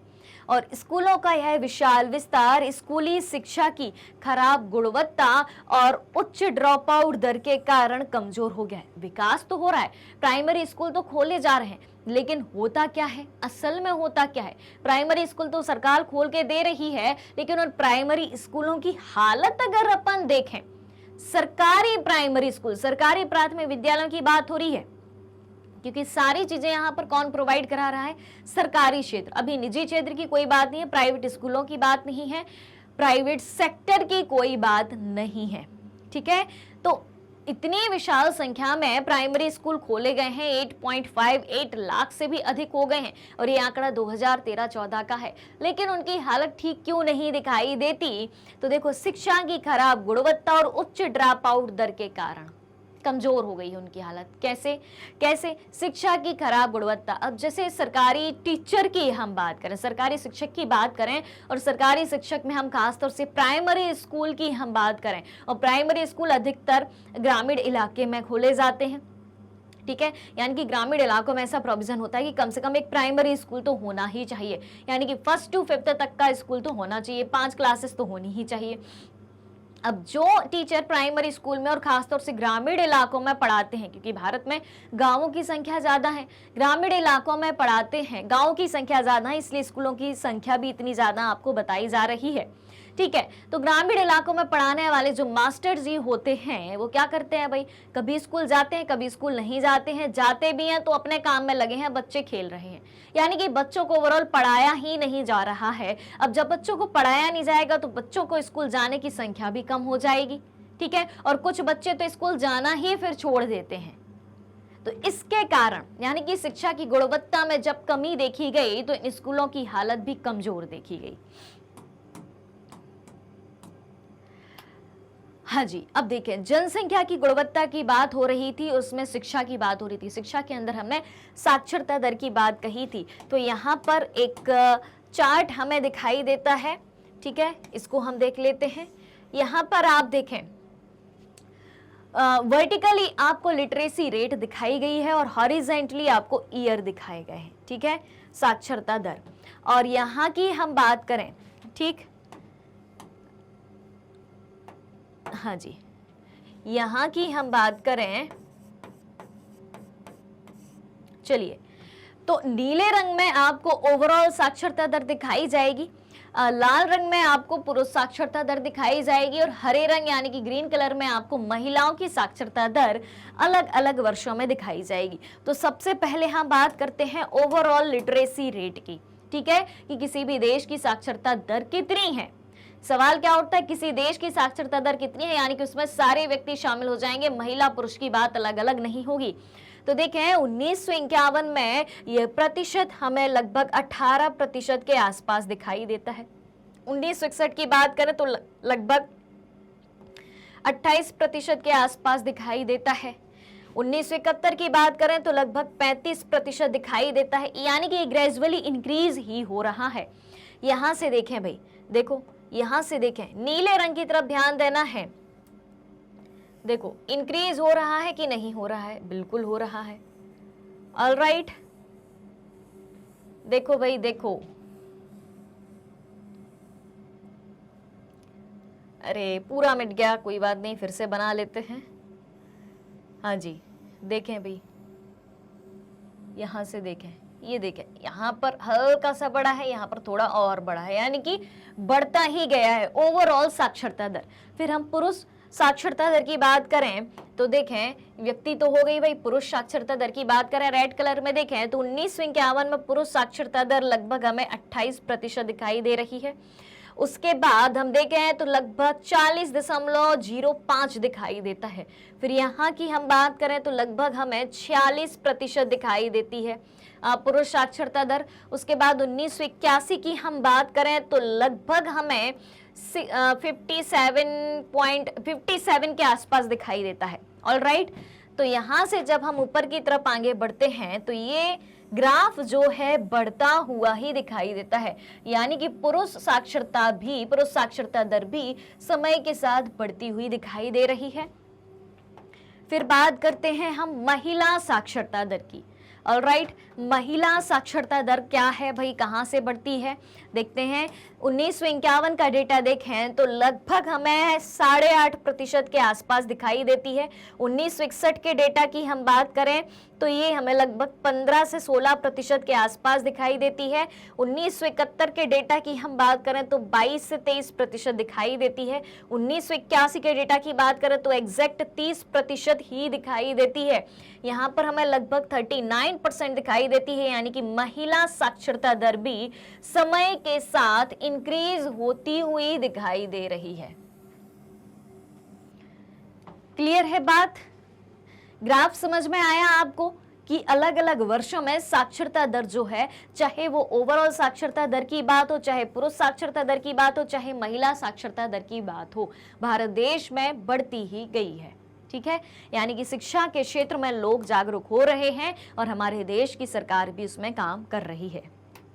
ऑलराइट, अब बारी आती है शिक्षा प्रणाली में सुधार हेतु विभिन्न योजनाओं की। शिक्षा प्रणाली में हमारे देश की सरकार ने क्या क्या सुधार किया है, जान लेते हैं इसको भी। तो देखें, सर्व शिक्षा अभियान की बात करें, क्या सर्व शिक्षा अभियान, देखते हैं भाई क्या है ये। तो सर्व शिक्षा अभियान में एक लक्ष्य तय किया गया था कि 2010 तक, कब तक, 2010 तक 6 से 14 वर्ष की आयु वर्ग के सभी बच्चों को, जितने भी बच्चे जो 6 से 14 साल के हैं, तो 6 से 14 वर्ष की आयु के सभी बच्चों को प्रारंभिक शिक्षा प्रदान करने की दिशा में एक महत्वपूर्ण कदम है कि 6 से 14 साल तक के सभी बच्चों को प्राइमरी एजुकेशन देना ही है। और ये लक्ष्य निर्धारित किया गया था कि 2010 तक ये लक्ष्य हमें कंप्लीट करना है कि भारत देश में 6 से 14 साल तक के जितने भी बच्चे हैं सबको प्राइमरी एजुकेशन यानी कि प्राथमिक शिक्षा दी जाए। ऑलराइट, और यह प्रारंभिक शिक्षा के सार्वभौमिकीकरण के लक्ष्य को प्राप्त करने के लिए राज्यों, स्थानीय सरकार और समुदाय के साथ साझेदारी में केंद्र सरकार की एक समयबद्ध पहल है। अगर आपसे पूछा जाए कि सर्व शिक्षा अभियान किसके द्वारा चलाया गया, तो चलाई गई तो ये अभियान तो केंद्र सरकार के द्वारा चलाया गया, केंद्र सरकार की पहल है, लेकिन सहयोग तो सभी का चाहिए, चाहे वो राज्य सरकार हो, चाहे वो स्थानीय सरकार हो, ठीक है, यानी कि लोकल गवर्नमेंट हो, सभी का सहयोग चाहिए, क्योंकि स्कूल तो भाई सभी जगह है, पूरे देश में हमें जो है प्राइमरी एजुकेशन को बढ़ावा देना है। ठीक है, क्लियर हो गई बात। और इसका वाक्य क्या था, इसका नारा क्या था, ठीक है, सब पढ़ें और सब बढ़ें। शिक्षा का अधिकार सभी को दिया गया है सर्व शिक्षा अभियान के तहत, जिसमें कहा गया है कि सब पढ़ें सब बढ़ें।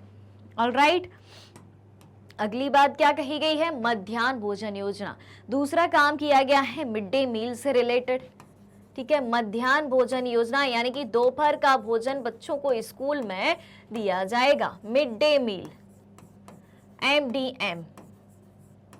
ऑलराइट, तो इसे मध्याह्न भोजन योजना क्यों चालू किया गया, इसका उद्देश्य था कि बच्चों को पोषण युक्त भोजन देना है। अब बच्चों को जब पता चलेगा कि हम स्कूल जाएंगे तो स्कूल में हमें अच्छा खाना मिलेगा, तो ज़्यादा बच्चे स्कूल जाएंगे और दोपहर में खाना दिया जाएगा। ऐसा तो नहीं कि बच्चे स्कूल पहुंचे और उन्हें खाना खिला दिया तुरंत ही, ऐसा नहीं, दोपहर को बच्चों को खाना दिया जाएगा, यानी कि जब खाने की छुट्टी होगी ठीक है, जब लंच ब्रेक होगा तो तब तक बच्चे स्कूल में बैठेंगे कि हमें लंच मिलेगा। ऑलराइट, तो इससे बच्चों की उपस्थिति बढ़ेगी, स्कूल में ठहराव बढ़ेगा, इसको प्रोत्साहित करने के लिए और उनकी पोषण स्थिति में सुधार करने के लिए मध्याह्न भोजन योजना चालू करी गई है। ऑलराइट, चलिए, तो ये बात हो गई मध्याह्न भोजन योजना की। अब क्या है, 12वीं पंचवर्षीय योजना की बात करते हैं। 12वीं पंचवर्षीय योजना सकल नामांकन अनुपात में वृद्धि कैसे करी गई है, देखते हैं क्या है 12वीं पंचवर्षीय योजना में। तो 12वीं पंचवर्षीय योजना में 18 से 23 वर्ष की हम बात करें, ठीक, 18 से 23 वर्ष की आयु वर्ग में उच्च शिक्षा में, ठीक है, हायर एजुकेशन में देश के सकल नामांकन अनुपात को 2017-18 तक कितना बढ़ाना था? 25.2% बढ़ाना था और 2020-21 तक 30% तक के लक्ष्य को पहुंचाने का प्रयास किया गया है कि जो हायर एजुकेशन है उसमें ज्यादा से ज्यादा लोगों की भागीदारी हो, देश के युवा हायर एजुकेशन को प्राप्त करें, उच्च शिक्षा को प्राप्त करें। और यह योजना दूरस्थ शिक्षा, औपचारिक, गैर औपचारिक, दूरस्थ और आईटी शिक्षा संस्थानों के अभिसरण पर भी केंद्रित है, यानी कि लोग किसी ना किसी माध्यम से हायर एजुकेशन को प्राप्त करें। ऑलराइट, अब बात करते हैं जनसंख्या की गुणवत्ता में दूसरे फैक्टर की और सबसे इंपॉर्टेंट फैक्टर की, स्वास्थ्य यानी कि हेल्थ। क्या है ये, देख लेते हैं। तो जनसंख्या के स्वास्थ्य की स्थिति में सुधार देश की प्राथमिकता रही है। जब तक आप अपने देश की जनसंख्या को स्वस्थ नहीं रखेंगे, बीमारियों को दूर कैसे करेंगे? और जनता अगर स्वस्थ नहीं होगी तो वो काम कैसे करेगी? काम नहीं करेगी तो स्वयं का विकास कैसे होगा? जब जनता का विकास नहीं होगा तो देश का विकास कैसे होगा? ऑलराइट, तो जनसंख्या के स्वास्थ्य की स्थिति में सुधार देश की प्राथमिकता रही है। राष्ट्रीय नीति का उद्देश्य आबादी के वंचित वर्ग पर विशेष ध्यान देने के साथ स्वास्थ्य देखभाल, परिवार कल्याण और पोषण सेवा की पहुंच में सुधार करना है। राष्ट्रीय नीति का क्या उद्देश्य है? आबादी का जो वंचित वर्ग है, ठीक है, जिनको सारी सुविधाएं नहीं मिल पाती, जिनके पास रोजगार का उचित साधन नहीं है, जिनके पास उतना पैसा नहीं है, जो समाज की मुख्य धारा में नहीं जुड़े हैं, तो राष्ट्रीय नीति का उद्देश्य, नेशनल पॉलिसी का ये उद्देश्य है कि हमारे देश की जो आबादी का मतलब होता है जनसंख्या, ठीक है, आबादी का मतलब क्या होता है? जनसंख्या, यानी कि हमारे देश की पॉपुलेशन की बात हो रही है, ठीक है, हमारे देश की पॉपुलेशन की बात हुई। तो राष्ट्रीय नीति का उद्देश्य आबादी के वंचित वर्ग पर विशेष ध्यान देने के साथ स्वास्थ्य देखभाल, परिवार कल्याण और पोषण सेवा की पहुंच में सुधार करना है। सभी को अच्छी से अच्छी स्वास्थ्य सुविधाएं मिले, अच्छे से अच्छा खाना मिले, ठीक। फिर भारत ने एक विशाल स्वास्थ्य बुनियादी ढांचे का निर्माण किया है और सरकारी और निजी क्षेत्र में प्राथमिक, माध्यमिक और तृतीय क्षेत्रों में आवश्यक जनशक्ति भी विकसित करी है और दोनों के पोषण और बच्चे की देखभाल सुनिश्चित करना इसमें शामिल है। ऑलराइट, तो स्वास्थ्य की भी बात हो गई। अब जो सरकार ने स्वास्थ्य के क्षेत्र में उपाय अपनाए हैं, इन उपायों को अपनाने से जीवन प्रत्याशा बढ़कर कितनी हो गई है? 2016 में 69.4 वर्ष अधिक हो गई है। जीवन प्रत्याशा क्या होती है? अभी मैंने आपको बताया था। जीवन प्रत्याशा यानी कि एक व्यक्ति के जीवन जीने की आयु, एक औसत आयु कि उस देश के नागरिक कितनी एक एवरेज एज तक पहुंच पाते हैं, कितनी औसत आयु तक का जीवन जी पाते हैं, ठीक है। तो ये जो सरकार ने उपाय करे हैं, इन उपायों को अपनाने से जीवन प्रत्याशा बढ़कर कितनी पहुंच गई है? 2016 में 69.4 वर्ष अधिक हो गई है, यानी कि अब हमारे देश के नागरिक 69.4 एक एवरेज आयु तक जीते हैं। शिशु मृत्यु दर 1951 के 147 से घटकर 2020 में 36 पर आ गई है। शिशु मृत्यु दर 1951 में कितनी थी? 147 थी, यानी कि प्रति हजार में से एक वर्ष में से 147 बच्चे मर जाते थे। एक वर्ष में 1000 में से 147 बच्चों की डेथ हो जाती थी। कितने? 0 से 1 साल तक के जो बच्चे होते हैं। लेकिन अब कितनी है? अब 36 पर आ गई है। फिर इसी अवधि में अशोधित जन्म दर गिरकर 20.0 और मृत्यु दर कितनी हो गई है? 6.2 पर आ गई है। यानी कि शिशु मृत्यु दर जो है वो घटी है, जन्म दर गिरकर कम हो गई है, मृत्यु दर भी कितनी आ गई है? 6.2 पर आ गई है। जीवन प्रत्याशा में वृद्धि, शिशु देखभाल में सुधार देश के आत्मविश्वास को भावी प्रगति के साथ आंकने के लिए उपयोगी है। यानी कि जब हमारे देश के नागरिकों की औसत आयु बढ़ रही है, ज्यादा बच्चों की डेथ नहीं हो पा रही कि स्वास्थ्य सुविधाएं उपलब्ध कराई जा रही हैं, मृत्यु दर कम हो रही है, यानी कि ओवरऑल जनता जो है किसी भयानक बीमारी से नहीं मर रही है, बचाव कार्य किए जा रहे हैं, स्वास्थ्य कार्य किए जा रहे हैं, स्वास्थ्य सुविधाएं उपलब्ध कराई जा रही हैं, यानी कि हमारे देश में मानव पूंजी पर विशेष ध्यान दिया जा रहा है, स्वास्थ्य सुविधाओं पर विशेष ध्यान दिया जा रहा है। अब क्या है, जब आयु में वृद्धि होती है किसी भी व्यक्ति की, तो आयु में वृद्धि आत्मविश्वास के साथ जीवन की उत्तम गुणवत्ता का सूचक है। अगर किसी की एज बढ़ रही है, यानी कि समय से पहले डेथ नहीं हो रही है, इसका मतलब ये है कि उसके जीवन की गुणवत्ता बढ़ रही है, जीवन की क्वालिटी बढ़ रही है, उसको सारे पोषक पदार्थ मिल रहे हैं, ठीक है। उसके बाद व्यक्ति खुश रह रहा है। उसके बाद क्या है, स्वास्थ्य सुविधाएं हमारे देश में प्रोवाइड कराई जा रही हैं, जिसके आधार पर ही आयु में वृद्धि हो रही है। फिर शिशुओं की संक्रमण से रक्षा तथा माताओं के साथ बच्चों की देखभाल और पोषण सुनिश्चित करने से शिशु मृत्यु दर घटती है। शिशु मृत्यु दर कैसे घटती है, जैसे कि हमने देखा कि 2020 में आंकड़ा कहाँ आ गया है, 36 पर आ गया है, यानी कि अब कम बच्चों की डेथ होती है। 36 पर ही था ना, हाँ जी 36 पर आ गया है, जबकि 1951 में कितना था, 147 था। तो धीरे धीरे जो शिशु मृत्यु दर है, चाइल्ड डेथ रेशियो है, वो धीरे धीरे कम हो रहा है। वो हमें क्या दिखाई देता है कि छोटे बच्चों की संक्रमण से सुरक्षा हो रही है, कॉन्टाजियस डिसीज से उन्हें बचाया जा रहा है, ठीक है। माताओं के साथ बच्चों की देखभाल करी जा रही है, ठीक है, बच्चों को पोषण दिया जा रहा है। और इसके बाद हम देखें तो देश में 542 मेडिकल कॉलेज, 313 डेंटल कॉलेज, ठीक है, ये सब चीजें भी खुल रही हैं। इससे डॉक्टरों की संख्या बढ़ रही है, लोग पढ़ रहे हैं, यानी कि स्वास्थ्य सुविधाओं में इजाफा हो रहा है, स्वास्थ्य सुविधाएं धीरे धीरे बढ़ रही हैं। चलिए देखते हैं आगे की बात। हाँ देखो भाई, एक आपको टेबल दिखाई गई है, उसमें 2014, 15, 16, 17, 18, 19 तक का डेटा दिखाया गया है, जिसमें स्वास्थ्य सुविधाओं की बात कही कि 2014 से लेके कैसे अलग अलग सालों में साल दर साल वृद्धि ही दिखाई गई है। जैसे कि देखें, प्राथमिक स्वास्थ्य केंद्र या सामुदायिक स्वास्थ्य केंद्रों की हम बात करें, ठीक है, औषधालय तथा अस्पताल, बिस्तर, भारतीय चिकित्सा परिषद में पंजीकृत डॉक्टर, नर्सिंग कर्मी, सबकी संख्या आप देखें तो साल दर साल हमें कहीं घटती कहीं बढ़ती हुई दिखाई दे रही है, यानी कि जिस डिपार्टमेंट में जितने व्यक्तियों की आवश्यकता है उस तरीके से बढ़ती जा रही है। देखें भाई, ये आंकड़ा देखें, ठीक, क्लियर हो रही है सारी बातें, ऑलराइट। यानी कि जनसंख्या की गुणवत्ता को बढ़ाने के लिए स्वास्थ्य सुविधाओं में बेहतर से बेहतर प्रयास करे जा रहे हैं। अब आता है आज का आखिरी टॉपिक, बेरोजगारी, एम्प्लॉयमेंट, ठीक है। अब मानव संसाधन में या मानव पूंजी में बेरोजगारी को कैसे जोड़ा गया, ठीक है। अभी तक हमने पढ़ा था कि जो मानव संसाधन है वो देश के विकास में सहायक है। अगर उस देश की जनसंख्या को मानव पूंजी में कन्वर्ट कर दिया जाए, पॉपुलेशन को ह्यूमन कैपिटल में कन्वर्ट कर दिया जाए, तो क्या होगा, देश विकास करेगा। लेकिन जो मानव पूंजी में आप कन्वर्ट करने की बात कर रहे हो, लेकिन मानव पूंजी में कन्वर्ट करने से पहले की बात करें कि उस देश की जनसंख्या बेरोजगार है और उस देश की आबादी का एक बहुत बड़ा हिस्सा बेरोजगार है, तो क्या वो जनसंख्या मानव पूंजी में कन्वर्ट हो सकती है, वो मानव पूंजी कहलाएगी? बताइए। व्यक्ति को शिक्षा आपने दी, ठीक है, हमने देखा कि शिक्षा और स्वास्थ्य दो मानव पूंजी के महत्वपूर्ण घटक हैं या एलिमेंट हैं ह्यूमन कैपिटल के, ठीक। अब व्यक्ति शिक्षित भी है, स्वस्थ भी है, लेकिन ना तो उसकी शिक्षा का उपयोग हो पा रहा है, ना तो उसके स्वास्थ्य का सही उपयोग हो पा रहा है।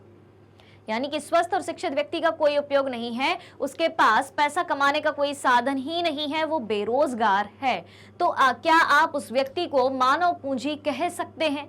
वो सारी चीजें उसके पास, शिक्षा है, स्वास्थ्य है, वो स्वयं में तो मानव पूंजी है, लेकिन उस मानव पूंजी का उपयोग आप देश के विकास में और उस व्यक्ति के स्वयं के विकास में कर पा रहे हैं क्या? नहीं।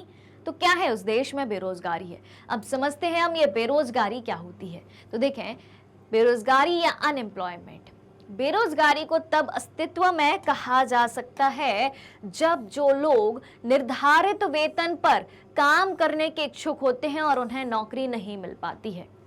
बेरोजगार किसे कहा जाता है? बेरोजगारी को तब अस्तित्व में कहा जाता है जब जो लोग निर्धारित वेतन पर काम करने के इच्छुक होते हैं, जो वेतन निर्धारित है जिस काम के लिए वो काम करने की इच्छा रखते हैं कि हाँ वो काम करने को रेडी हैं, अपने मन से रेडी हैं, लेकिन तब भी उन्हें काम नहीं मिलता है। उस वेतन पर काम करने को राजी हैं, काम करने की योग्यता है, लेकिन तब भी काम नहीं मिल पा रहा है, तो उसे क्या कहेंगे? बेरोजगारी कहेंगे। तो ग्रामीण और शहरी क्षेत्रों की अगर हम बात करें तो ग्रामीण और शहरी क्षेत्रों में बेरोजगारी की प्रकृति भिन्न भिन्न है। ग्रामीण क्षेत्रों में अलग प्रकार की बेरोजगारी पाई जाती है, वहीं शहरी क्षेत्रों में अलग प्रकार की बेरोजगारी पाई जाती है। ग्रामीण क्षेत्रों के मामले में मौसमी और छिपी हुई बेरोजगारी है। किस प्रकार की बेरोजगारी है?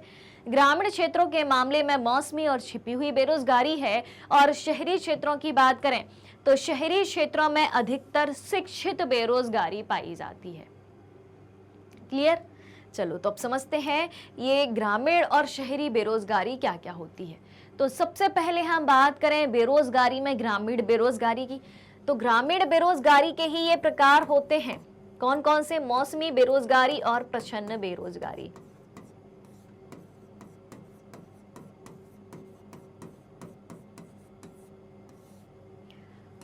ऑलराइट, चलिए तो ग्रामीण बेरोजगारी है कि ग्रामीण क्षेत्रों में पाई जाने वाली बेरोजगारी। अब गांव का मुख्य पेशा क्या होता है? गांव के लोग क्या करते हैं? ग्रामीण अर्थव्यवस्था किस पर टिकी होती है? गांव में लोगों को करने के लिए क्या कार्य उपलब्ध होता है? कृषि, खेती बाड़ी। ठीक है, तो यहाँ पर होती है भाई मौसमी और प्रच्छन्न बेरोजगारी जो ग्रामीण क्षेत्र में होती है और कृषि में ही होती है। अब मौसमी बेरोजगारी किसे कहा जाता है? तो देखें, जब लोगों को वर्ष के कुछ महीनों के दौरान नौकरी नहीं मिल पाती। अब ऐसे कौन से महीने हैं जो कुछ महीने लोगों को काम मिलता है लेकिन कुछ महीने नहीं मिलता? तो कृषि के क्षेत्र में पाई जाती है। तो जो लोग कृषि पर डिपेंड होते हैं, कृषि पर निर्भर करते हैं, उनको मौसमी बेरोजगारी का सामना करना पड़ता है। कैसे? अब फसल का एक निश्चित मौसम होता है, समय होता है। जैसे कि हम बात करें खरीफ की फसल की, ठीक है, हम बात करें खरीफ की फसल की। ये देखें, ये है भाई आपकी खरीफ की फसल। ठीक, खरीफ की फसल का मौसम कब होता है? जुलाई से अक्टूबर तक की हम बात कर लेते हैं। ठीक, जुलाई से अक्टूबर तक। तो जुलाई के महीने में तो भाई साहब काम मिल रहा है किसानों को। क्यों मिल रहा है? क्योंकि बुआई का समय है। अक्टूबर में काम मिल रहा है क्योंकि कटाई का समय है। लेकिन जो अगस्त और सितंबर के महीने आएंगे, जो बीच के 2 महीने आएंगे, उनमें क्या करेगा किसान? बताओ भैया, खेतों में काम करने वाले मजदूर उस दौरान क्या करेंगे? उनके पास काम नहीं होगा, यानी कि उस दौरान उस मौसम में उनके पास करने को काम नहीं होगा, जिसे हम क्या कहेंगे? जिसे हम कहेंगे मौसमी बेरोजगारी। समझ में आ गई बात? चलिए, अब क्या है? प्रच्छन्न बेरोजगारी को जानते हैं। क्या होती है प्रच्छन्न बेरोजगारी? ये भी, इसे हम छिपी हुई बेरोजगारी के नाम से भी जानते हैं। किस नाम से? छिपी हुई बेरोजगारी। अब छिपी हुई बेरोजगारी मतलब देखने में ऐसा लगेगा कि व्यक्ति काम कर रहा है लेकिन वास्तव में उतनी प्रोडक्टिविटी उस काम से नहीं हो रही है, उतनी इनकम उसे प्राप्त नहीं हो रही है। ठीक है, ये भी कृषि क्षेत्र में पाई जाती है। तो जब किसी रोजगार क्षेत्र में कार्यबल कम होता है और उत्पादकता कायम रहती है, ठीक है, तो इस घटी हुई कार्यबल को प्रच्छन्न बेरोजगारी कहा जाता है। क्लियर हो रही है बात? क्या कहा गया है? यानी कि आवश्यकता से अधिक व्यक्ति काम में हो। कितने लोगों की आवश्यकता है? 4 लोगों की आवश्यकता है, 8 लोग काम में लगे हैं। अब खेत का एरिया है, खेत में उतना ही उत्पादन होगा, चाहे 4 लोग काम कर लें, 8 लोग कर लें, 20 लोग कर लें, 50 लोग काम कर लें, प्रोडक्टिविटी उतनी ही होगी। मान लो एक खेत में 20 क्विंटल गेहूं होता है, 20 क्विंटल फसल आती है, तो क्या 8 लोगों के काम करने से वो 40 क्विंटल हो जाएगी? नहीं, खेत का एरिया उतना ही है, काम करने का तरीका वही है, बस लोग बढ़ गए काम करने को। तो अब क्या होगा? जहां पर इन लोगों को मजदूरी निर्धारित करी गई थी कि अब सारे व्यक्तियों को जो है 50-50 रुपए मिल जाएंगे, ठीक है, 50-50 रुपए मिल जाएंगे। अब 8 लोग काम करने आ गए तो कितने रुपए मिलेंगे? 25-25 रुपए मिलेंगे, यानी कि पैसे भी कम मिलेंगे और प्रोडक्टिविटी भी ज्यादा नहीं होगी। तो बेरोजगारी से क्या होता है? बेरोजगारी से जनशक्ति संसाधन की बर्बादी होती है। अगर किसी देश में बेरोजगारी है, कोई व्यक्ति बेरोजगार है, यानी कि उसका उपयोग नहीं हो रहा, उसकी पावर का, उसकी शक्ति का, उसकी क्षमता का, उसकी शिक्षा का, उसके स्वास्थ्य का उपयोग नहीं हो रहा, यानी कि जो भी चीजें उसके पास है, चाहे शिक्षा है, चाहे स्वास्थ्य है, कौशल है, क्षमता है, स्किल है, कैपेसिटी है, जो भी है, सबकी बर्बादी हो रही है। ठीक है, तो जो लोग अर्थव्यवस्था के लिए संपत्ति हैं वे किस में बदल जाते हैं? देनदारी में, क्योंकि एक मानव संसाधन है, अगर वो काम कर रहा है तो क्या है, वो अर्थव्यवस्था के लिए संपत्ति है, और अगर वो काम नहीं कर रहा है तो क्या है, अर्थव्यवस्था के लिए दायित्व में बदल जाता है, देनदारी में बदल जाता है। ठीक है, तो बेरोजगारी का अर्थव्यवस्था के समग्र विकास पर हानिकारक प्रभाव पड़ता है, क्योंकि लोगों का उपयोग ही नहीं हो पा रहा, लोग काम ही नहीं कर पा रहे, पैसा ही नहीं कमा पा रहे, लोगों का स्वयं का विकास नहीं हो रहा तो देश का विकास नहीं हो रहा। इसलिए कहा गया है कि बेरोजगारी का अर्थव्यवस्था के समग्र विकास पर, संपूर्ण विकास पर हानिकारक प्रभाव पड़ता है। और बेरोजगारी में वृद्धि मंदीग्रस्त अर्थव्यवस्था का सूचक है। ठीक है, यानी किसी देश में बेरोजगारी है, लोगों के पास काम नहीं है, यानी कि उस देश की अर्थव्यवस्था धीमी है, मंदी छाई हुई है। ऑलराइट, तो ये बात हो गई प्रच्छन्न बेरोजगारी की। फिर बात आती है भारत में बेरोजगारी के कारण क्या हैं? ऐसे कौन से कारण हैं जिनके कारण भारत में बेरोजगारी छाई हुई है? तो देखें, पहला तो कारण है भाई साहब बढ़ती हुई जनसंख्या। अब जनसंख्या किसी देश की बढ़ती ही जा रही है, पर करने को काम तो उतना ही है ना, तो जो बढ़ी हुई जनसंख्या है उसको क्या काम दिया जाएगा? ऑलराइट, फिर क्या है, कृषि क्षेत्र में विकास की धीमी गति। अब ज्यादा से ज्यादा जनसंख्या भारत की किसमें लगी हुई है? खेती के कामों में लगी हुई है, कृषि क्षेत्र में लगी हुई है, लेकिन क्या खेती का विकास उतनी तेजी से हो रहा है? नहीं हो रहा, इसीलिए भी बेरोजगारी बढ़ रही है। औद्योगिक और सेवा क्षेत्र सीमित है। अब कृषि क्षेत्र जो अर्थव्यवस्था का प्राथमिक क्षेत्र है वो विकास में धीमा है, और अर्थव्यवस्था के जो दूसरे और तीसरे क्षेत्र हैं, ठीक है, वो सीमित हैं, यानी कि ज्यादा लोगों को रोजगार दे नहीं पा रहे। तो रोजगार कैसे मिलेगा? फिर अगला कारण है कि शिक्षा पद्धति व्यवहारिक नहीं है, सिर्फ किताबी ज्ञान के रूप में शिक्षा दी जा रही है। अब जब शिक्षा व्यवहारिक नहीं होगी, यानी कि उस शिक्षा का उपयोग व्यक्ति अपने जीवन में कर पाए और उस शिक्षा के माध्यम से प्रैक्टिकली पैसा कमा पाए, सीधी सी बात यह है, यानी कि खुद का एक व्यवसाय खोल पाए या उसको इस तरीके से यूज कर पाए उस शिक्षा को कि उसको सीधी बात है इनकम प्राप्त होनी चाहिए, तो ऐसी शिक्षा की कमी है। फिर तकनीकी विकास अव्यवस्थित है। टेक्नोलॉजी तो देश में है लेकिन अव्यवस्थित है, व्यवस्थित तरीके से नहीं है, जिससे लोगों को रोजगार नहीं मिलता। फिर ग्रामीण लोगों का शहरों की ओर प्रस्थान। अब गांव में रोजगार का सिर्फ एकमात्र साधन है कृषि, लेकिन कृषि से उनकी भरपाई नहीं हो पा रही, यानी कृषि से उनको उतनी इनकम प्राप्त नहीं हो रही है। और जरूरी नहीं कि सभी लोगों को कृषि में रोजगार ही मिले। अब जिनके पास खुद की खेती बाड़ी है ही नहीं, वो क्या करेंगे भाई? ठीक है, शहरों की ओर जाएंगे, किसकी तलाश में? काम की तलाश में जाएंगे। अब जब शहरों की तरफ जाएंगे तो क्या शहरों में भी उतनी ज्यादा चीजें उपलब्ध है उनके लिए काम करने के लिए?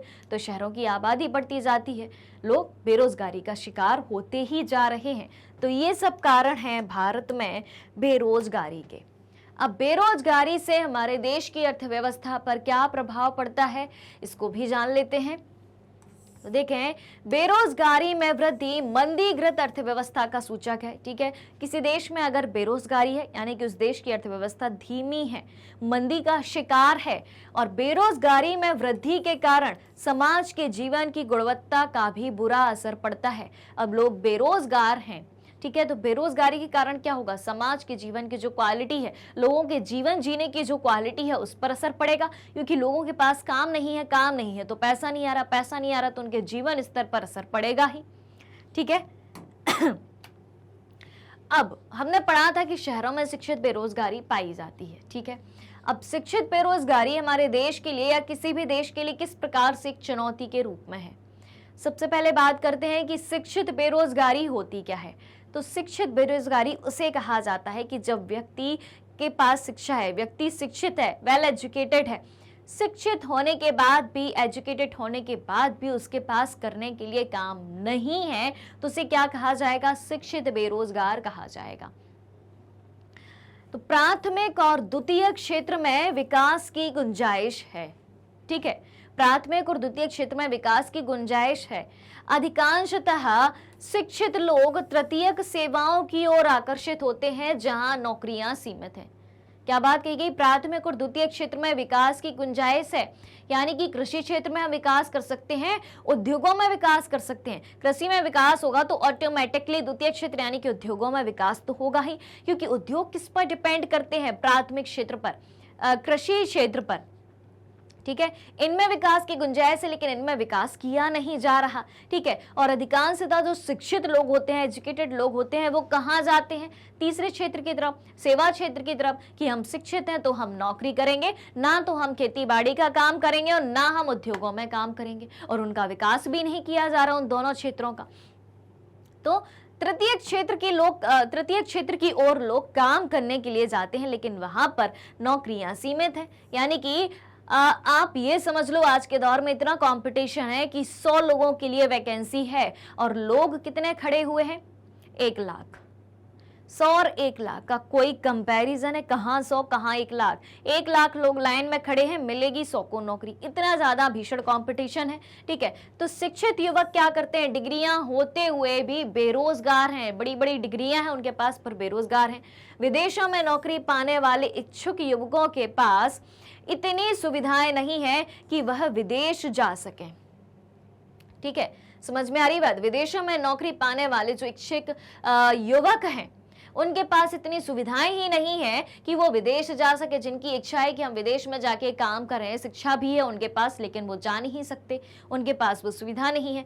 तो ये जो शिक्षित बेरोजगारी की समस्या है, वो पूरे भारत देश के लिए दिन ब दिन जटिल होती जा रही है, और भारत देश में दिन ब दिन बेरोजगारों की संख्या बढ़ती ही जा रही है। ऑलराइट, तो ये बात हो गई बेरोजगारी में शिक्षित बेरोजगारी की। अब इस शिक्षित बेरोजगारी के कुछ समाधान हो सकते हैं क्या? शिक्षित बेरोजगारी को दूर करने के कुछ उपाय हो सकते हैं क्या?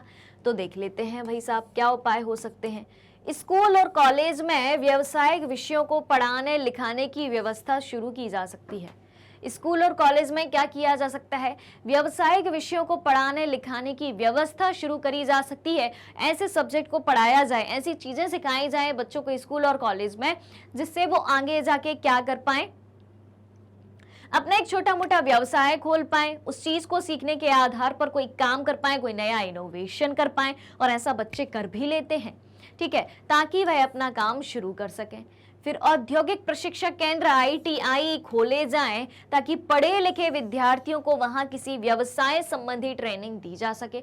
ऐसे औद्योगिक प्रशिक्षण केंद्र खोले जाएं जहां लोगों को शिक्षा के साथ साथ ट्रेनिंग भी दी जाए। अब ट्रेनिंग यानी कि सिखाना, जब बच्चों को सिखाया जाएगा तो वो अपना काम कर सकते हैं, आगे जाके कोई व्यवसाय खोल सकते हैं जो चीज उन्होंने सीखी है उससे संबंधित।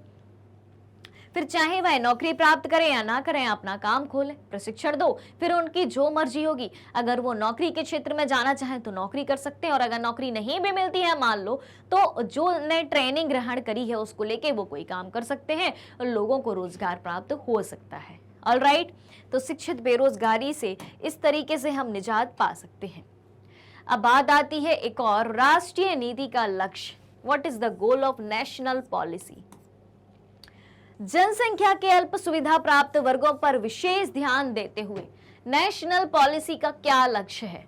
ठीक है, जनसंख्या के अल्प सुविधा प्राप्त वर्ग, जो हमारे देश की जनसंख्या है, और उसमें भी एक ऐसा वर्ग, एक ऐसी क्लास जिसको बहुत ही कम सुविधाएं प्राप्त हैं। ठीक है, तो ऐसे वर्गों पर, ऐसी क्लास पर विशेष ध्यान दिया जाना चाहिए। ठीक है, स्वास्थ्य सेवाओं, परिवार कल्याण और पौष्टिक सेवा तक इनकी पहुंच को बेहतर बनाना है। जिन्हें कम सुविधाएं प्राप्त हैं और जो सुविधाओं को प्राप्त कर भी नहीं सकते अपने दम पर, उन तक स्वास्थ्य सेवाओं की पहुंच बनाई जाए, उनको स्वास्थ्य सेवाएं दी जाएं। ठीक है, परिवार कल्याण और पौष्टिक सेवा तक उनकी पहुंच को बेहतर बनाया जाए। यानी कि जो वंचित वर्ग हैं, जिन्हें कम सुविधाएं प्राप्त हैं और अपने दम पर वो सारी सुविधाएं प्राप्त नहीं कर सकते, सरकार उन्हें पर्याप्त शिक्षा की सुविधाएं, स्वास्थ्य की सुविधाएं, पोषण की सुविधाएं उपलब्ध कराए और उनके जीवन को आसान बनाए, ताकि वो भी देश के विकास में अपना सहयोग दे पाए। ये है राष्ट्रीय नीति का लक्ष्य। और इसी के साथ आज का ये complete chapter revision class 9 economics का चैप्टर नंबर 2 का यहीं पर खत्म होता है।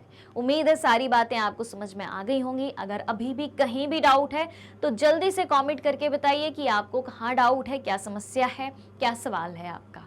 ठीक है, चलें फिर, चलिए तो चलते हैं, मिलते हैं जल्दी ही अगले चैप्टर के साथ, एक नए चैप्टर के साथ। अगर आप हमारे डेली के लाइव सेशन और रिकॉर्डेड सेशन से जुड़ना चाहते हैं, सारी चीजें उपलब्ध है मैग्नेट ब्रेन्स की यूट्यूब चैनल, वेबसाइट और एप्लीकेशन पर। मैग्नेट ब्रेन्स इंडिया का number 1 100% free online education platform है। इसके अलावा अगर आप ई बुक्स और ई नोट्स भी चाहते हैं, उसकी लिंक भी वीडियो के डिस्क्रिप्शन बॉक्स में दी गई है, वहां से आप अवेल कर सकते हैं। हमारे पास आपके लिए कई सारे टॉप कोर्सेज हिंदी और इंग्लिश दोनों मीडियम में अवेलेबल हैं। CBSE board, Delhi board, Bihar board, UP board, MP board, Rajasthan board के सिलेबस को भी कवर कराया जाता है।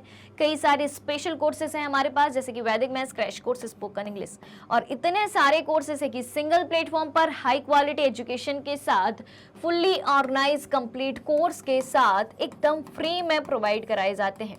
यानी कि हमारे किसी भी कोर्स को पढ़ने के लिए आपको किसी भी तरीके के पेड सब्सक्रिप्शन लेने की जरूरत नहीं है। ऑलराइट, सारी बातें आ गई समझ में। तो मैग्नेट ब्रेन्स यूट्यूब के अलावा अदर सोशल मीडिया प्लेटफॉर्म जैसे कि Facebook, Instagram, Twitter, Telegram, WhatsApp पर भी उपलब्ध है। आप हमें वहां भी फॉलो कर सकते हैं, वहां से भी सारी जानकारी प्राप्त कर सकते हैं। तो आज के सेशन को आप सभी को ज़्यादा से ज़्यादा लाइक और शेयर करते हुए चैनल को सब्सक्राइब भी करना है। हमारे साथ बने रहिए, जुड़े रहिए, पढ़ते रहिए, खुश रहिए। Thank you so much.